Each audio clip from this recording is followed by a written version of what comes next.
प्रधानमंत्री नरेंद्र मोदी ने शीर्ष पुलिस अधिकारियों और विभिन्न सुरक्षा एजेंसियों के प्रमुखों के साथ राष्ट्रीय सुरक्षा से संबंधित कई मुद्दों पर विचार विमर्श किया। केंद्र ने राज्यों और केंद्र शासित प्रदेशों से सर्पदंश के मामलों को अधिसूचित रोग बनाने को कहा। महाराष्ट्र के नए मुख्यमंत्री और महायुति सरकार का शपथ ग्रहण समारोह बृहस्पतिवार को होगा। चक्रवाती तूफान फेंजल तमिलनाडु तट पर पहुंचा। तमिलनाडु और पुदुचेरी के तटीय इलाकों में जनजीवन प्रभावित। और लखनऊ में सैयद मोदी अंतर्राष्ट्रीय बैडमिंटन टूर्नामेंट में लक्ष्य सेन और पीवी सिंधु सिंगल्स फाइनल में पहुंची। 3 भारतीय जोड़ियां भी डबल्स फाइनल में पहुंची। समाचार संध्या के साथ मैं विशाल शर्मा। प्रधानमंत्री नरेंद्र मोदी ने ओडिशा के भुवनेश्वर में शीर्ष पुलिस अधिकारियों और विभिन्न सुरक्षा एजेंसियों के प्रमुखों के साथ राष्ट्रीय सुरक्षा से संबंधित कई मुद्दों पर विचार विमर्श किया।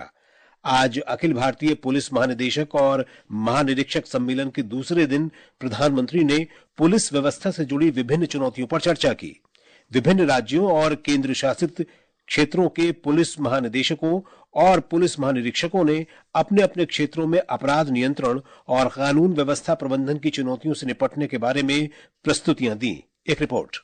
गृह मंत्री अमित शाह ने कल 3 दिन के सम्मेलन का शुभारंभ किया। प्रधानमंत्री मोदी कल भी सम्मेलन में शामिल होंगे। राष्ट्रीय सुरक्षा सलाहकार अजीत डोभाल, प्रधानमंत्री के प्रधान सचिव पीके मिश्रा सहित कई गणमान्य व्यक्ति इस महत्वपूर्ण आयोजन में भाग ले रहे हैं। सम्मेलन में आतंकवाद, वामपंथी उग्रवाद, तटवर्ती सुरक्षा, साइबर अपराध, मादक पदार्थों की तस्करी से निपटने सहित नए आपराधिक कानूनों और राष्ट्रीय सुरक्षा से जुड़े महत्वपूर्ण मुद्दों पर ध्यान केंद्रित किया जा रहा है। प्रधानमंत्री मोदी 3 दिन के ओडिशा दौरे पर कल शाम भुवनेश्वर पहुंचे थे। भुवनेश्वर से प्रकाश दास की रिपोर्ट के साथ समाचार कक्ष से शशांक कुमार।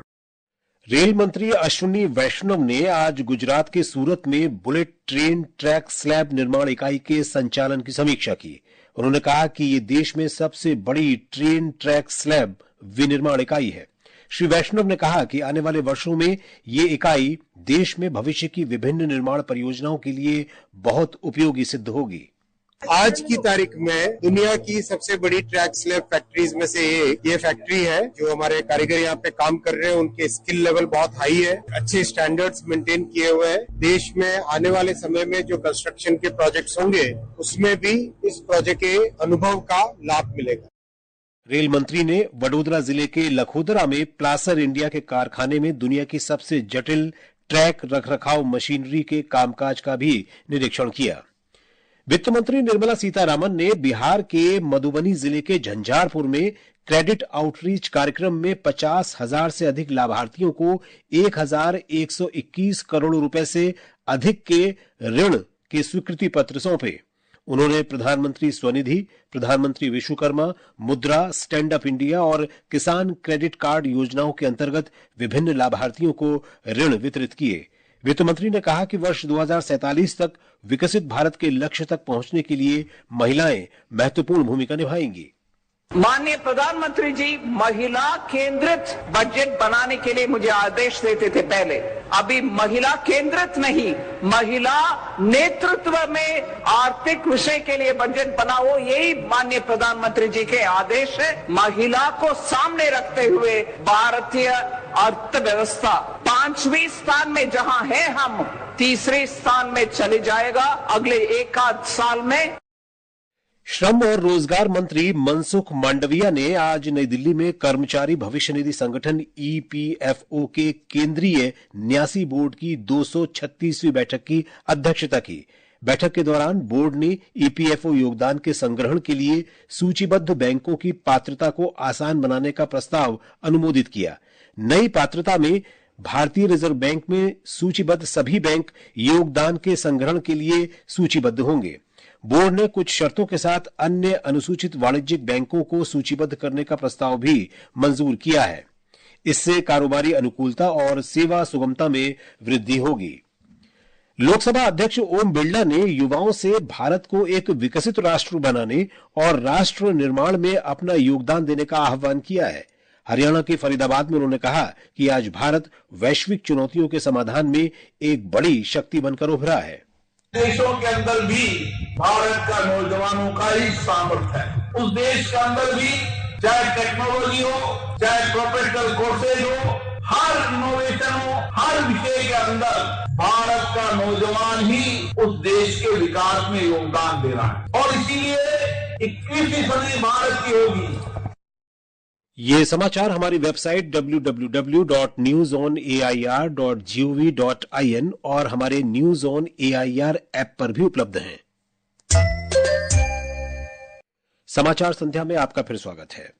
स्वास्थ्य मंत्रालय ने राज्यों और केंद्र शासित प्रदेशों से सर्पदंश के मामलों और उससे होने वाली मृत्यु को राज्य लोक स्वास्थ्य अधिनियम और अन्य प्रावधानों के तहत अधिसूचित रोग की श्रेणी में रखने को कहा है। स्वास्थ्य सचिव पुण्य सलिला श्रीवास्तव ने सभी राज्यों और केंद्र शासित प्रदेशों के प्रधान सचिव और अतिरिक्त मुख्य सचिव को लिखे पत्र में कहा कि सर्पदंश गंभीर चिंता का विषय है। ब्यौरा हमारे संवाददाता से। अधिसूचित रोग वो रोग है जिसका निदान होने पर सार्वजनिक स्वास्थ्य अधिकारियों को सूचित किया जाना आवश्यक है। इसका लक्ष्य रोगों की निगरानी, नियंत्रण और रोकथाम करना तथा सार्वजनिक स्वास्थ्य के लिए उपायों को लागू करना है। सर्पदंश की समस्या से निपटने के लिए स्वास्थ्य मंत्रालय ने संबंधित मंत्रालयों और हितधारकों के परामर्श से 2030 तक सर्पदंश से बचाव और नियंत्रण के लिए राष्ट्रीय कार्य योजना शुरू की है। इस कार्य योजना का उद्देश्य 2030 तक सर्पदंश से संबंधित मौतों को कम करना और देश भर में सर्पदंश के मामलों और मौतों की निगरानी करना है। पल्लवी परमार के साथ अमन यादव, आकाशवाणी समाचार, दिल्ली। महाराष्ट्र में नवनिर्वाचित महायुति सरकार का बहुप्रतीक्षित शपथ ग्रहण समारोह बृहस्पतिवार को शाम 5 बजे मुंबई के आजाद मैदान में होगा। महाराष्ट्र में भाजपा प्रदेश अध्यक्ष चंद्रशेखर बावनकुले ने इसकी जानकारी दी। माननीय पंतप्रधान नरेंद्र मोदी जी के नेतृत्व में महाराष्ट्र में महायुति को ऐतिहासिक विजय मिला है, महायुति को मिला है और महायुति सरकार का शपथ ग्रहण समारोह माननीय नरेंद्र मोदी जी के उपस्थिति में मुंबई के आजाद मैदान पर 5 दिसंबर को 5 बजे होगा। महायुति गठबंधन में भाजपा, शिवसेना शिंदे गुट और राष्ट्रवादी कांग्रेस पार्टी अजित पवार गुट शामिल हैं। गठबंधन ने विधानसभा चुनावों में 288 सीटों में से 230 सीटें जीती हैं। निर्वाचन आयोग ने कहा है कि महाराष्ट्र में सभी मतदान प्रक्रियाएं पारदर्शी थीं और कांग्रेस पार्टी द्वारा उठाए गए सभी मुद्दों की समीक्षा की जाएगी। आयोग ने कांग्रेस की चिंताओं पर चर्चा करने के लिए मंगलवार को कांग्रेस प्रतिनिधिमंडल को आमंत्रित किया है। आयोग कांग्रेस पार्टी के प्रतिनिधिमंडल की बात सुनने के बाद लिखित जवाब देगा। महाराष्ट्र पुलिस ने राज्य के पूर्व मंत्री बाबा सिद्दीकी की हत्या के मामले में सभी 26 आरोपियों पर महाराष्ट्र संगठित अपराध नियंत्रण अधिनियम मकोका लगाया है। अपराध जांच विभाग ने इस मामले में अभी तक मुख्य शूटर शिव कुमार गौतम समेत 26 संदिग्धों को गिरफ्तार किया है। रक्षा मंत्रालय ने आज कोचीन शिपयार्ड लिमिटेड के साथ एक समझौते पर हस्ताक्षर किए। इसमें 1200 करोड़ रुपए की लागत से आईएनएस विक्रमादित्य की मरम्मत की जाएगी। ये परियोजना कोचीन शिपयार्ड लिमिटेड को रखरखाव तथा मरम्मत केंद्र बनाने की दिशा में एक महत्वपूर्ण कदम है। सीमा सुरक्षा बल ने इस वर्ष अभी तक पाकिस्तान की ओर से पंजाब में मादक द्रव्य, हथियार और गोला बारूद की तस्करी के लिए प्रयोग किए गए 245 ड्रोन जब्त किए हैं।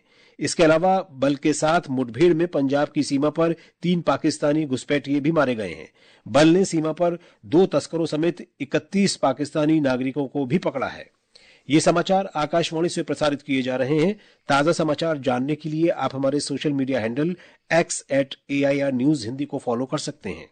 बंगाल की खाड़ी के दक्षिण पश्चिम में स्थित चक्रवाती तूफान फेंजल 10 किलोमीटर प्रति घंटा की गति से उत्तर पश्चिम दिशा में बढ़ गया है और पुदुचेरी से दक्षिण पूर्व में 80 किलोमीटर तथा चेन्नई के दक्षिण पूर्व में 90 किलोमीटर पर केंद्रित है। इस तूफान के पश्चिम की ओर बढ़ने की आशंका है तथा यह कराईकल और महाबलीपुरम के बीच आज रात 90 किलोमीटर प्रति घंटे की रफ्तार से समुद्र तट को पार कर सकता है। इसके प्रभाव से आज आधी रात से तेज वर्षा और तमिलनाडु, पुदुचेरी और दक्षिण आंध्र प्रदेश के समुद्र तट पर 3 से 4 मीटर ऊंची लहरें उठने की आशंका है। बारिश मंगलवार तक जारी रह सकती है। इस बीच मौसम विभाग के क्षेत्रीय प्रमुख बालाचंद्रन ने बताया है कि चक्रवाती तूफान ने समुद्र तट को पार कर लिया है और ये आज रात धीरे धीरे आगे बढ़ेगा। ब्यौरा हमारी संवाददाता से। बारिश के कारण उत्तरी तमिलनाडु के तटीय जिलों में जनजीवन प्रभावित हुआ है। कल सुबह 4 बजे तक हवाई सेवाएं स्थगित कर दी गई हैं। फंसे हुए यात्रियों को ले जाने के लिए राज्य सरकार ने बसों की व्यवस्था की है। पटरियों पर पानी भर जाने के कारण उपनगरीय रेल सेवाएं प्रभावित हुई हैं। 10 से अधिक नियमित ट्रेनों के समय में परिवर्तन किया गया है। जल भराव वाले क्षेत्रों को साफ कर दिया गया है और निचले इलाकों में रहने वाले 2000 से अधिक लोगों को शिविरों में सुरक्षित स्थानों पर पहुंचाया गया है। मछुआरों को समुद्र में न जाने की सलाह दी गई है। चेन्नई से जॉय की रिपोर्ट के साथ समाचार कक्ष से प्रशांत। चक्रवाती तूफान फेंजल के असर से आंध्र प्रदेश के नेल्लोर, तिरुपति, अन्नामैया और चित्तूर जिले में तेज वर्षा की आशंका है। तटवर्ती इलाकों में रहने वाले लोगों के लिए सुरक्षा संबंधित चेतावनी जारी की गई है। उधर पुदुचेरी में तेज हवाओं के साथ मूसलाधार बारिश हो रही है। लगभग 3 घंटे से अधिक की तेज वर्षा के बाद सड़कों और निचले इलाकों में पानी भर गया है। और अब खेल खबरों के साथ है आकर्षिता सिंह। लखनऊ में सैयद मोदी अंतर्राष्ट्रीय बैडमिंटन टूर्नामेंट में पीवी सिंधु और लक्ष्य सेन सिंगल्स के फाइनल में पहुंच गए हैं। सेमीफाइनल में सिंधु ने उन्नति हुड्डा को और लक्ष्य सेन ने सिंगापुर के सोबो ओगावा को पराजित किया। डबल्स में 3 भारतीय जोड़ियां फाइनल में पहुंची हैं। मिक्स्ड डबल्स में ध्रुव कपिला और तनीषा क्रास्टो, महिला डबल्स में त्रिशा जॉली और गायत्री गोपीचंद और पुरुष डबल्स में पृथ्वी राय और साई प्रतीक ने खिताबी मुकाबले में जगह बनाई। उधर सिंगापुर में विश्व शतरंज चैंपियनशिप में भारतीय ग्रैंड मास्टर डी गुकेश और विश्व चैंपियन चीन के डिंग लिरेन के बीच 5वें दौर की बाजी 40 सालों के बाद ड्रॉ हो गई। 14 बाजियों के मुकाबले में दोनों खिलाड़ी 2.5 अंक लेकर बराबरी पर हैं। दुबई में under 19 Asia cup cricket tournament के ग्रुप ए में पाकिस्तान ने भारत को 43 रन से हरा दिया है। 282 रन के लक्ष्य के जवाब में भारतीय टीम 48वें ओवर में 238 रन पर सिमट गई। नागालैंड का प्रसिद्ध हॉर्नबिल महोत्सव कल से शुरू होने जा रहा है। हमारी संवाददाता ने बताया है कि 10 दिवसीय महोत्सव नागा लोगों की समृद्ध सांस्कृतिक विरासत का उत्सव है। इस कार्यक्रम का 25वां संस्करण 1 दिसंबर की शाम को शुरू होगा। समारोह के दौरान 4 शहीदा देश वेल्स, जापान, पेरू और अमेरिकी राजदूत सम्मानित अतिथि होंगे। पद्म भूषण, ग्रैमी और ऑस्कर विजेता संगीतकार डॉक्टर AR रहमान भी उपस्थित रहेंगे। उद्घाटन समारोह शानदार समारोह होगा क्योंकि इसमें लगभग 800 कलाकार शामिल होंगे जो पारंपरिक नागा संस्कृति, संगीत और नृत्य का समृद्ध मिश्रण प्रदर्शित करेगा। आकाशवाणी समाचार के लिए कोहिमा से असुन्यो। राष्ट्रीय राजधानी दिल्ली में वायु गुणवत्ता बहुत खराब श्रेणी में बनी हुई है। औसत वायु गुणवत्ता सूचकांक आज शाम 8 बजे 333 पर था। केंद्रीय प्रदूषण नियंत्रण बोर्ड के अनुसार शहर के कुछ इलाकों में वायु गुणवत्ता सूचकांक 400 से ऊपर भी चला गया। मौसम विभाग के अनुसार दिल्ली और आसपास के क्षेत्रों में अगले 2 दिनों के दौरान धुंध और हल्का कोहरा छाए रहने की संभावना है। और अब अंत में मुख्य समाचार एक बार फिर। प्रधानमंत्री नरेंद्र मोदी ने शीर्ष पुलिस अधिकारियों और विभिन्न सुरक्षा एजेंसियों के प्रमुखों के साथ राष्ट्रीय सुरक्षा से संबंधित कई मुद्दों पर विचार विमर्श किया। केंद्र ने राज्यों और केंद्र शासित प्रदेशों से सर्पदंश के मामलों को अधिसूचित रोग बनाने को कहा। महाराष्ट्र के नए मुख्यमंत्री और महायुति सरकार का शपथ ग्रहण समारोह बृहस्पतिवार को होगा। चक्रवाती तूफान फेंजल तमिलनाडु तट पर पहुंचा। तमिलनाडु और पुदुचेरी के तटीय इलाकों में जनजीवन प्रभावित। और लखनऊ में सैयद मोदी अंतर्राष्ट्रीय बैडमिंटन टूर्नामेंट में लक्ष्य सेन और पीवी सिंधु सिंगल्स फाइनल में पहुंचे। 3 भारतीय जोड़ियां भी डबल्स फाइनल में पहुंची। इसके साथ ही समाचार संध्या का ये अंक समाप्त हुआ। नमस्कार।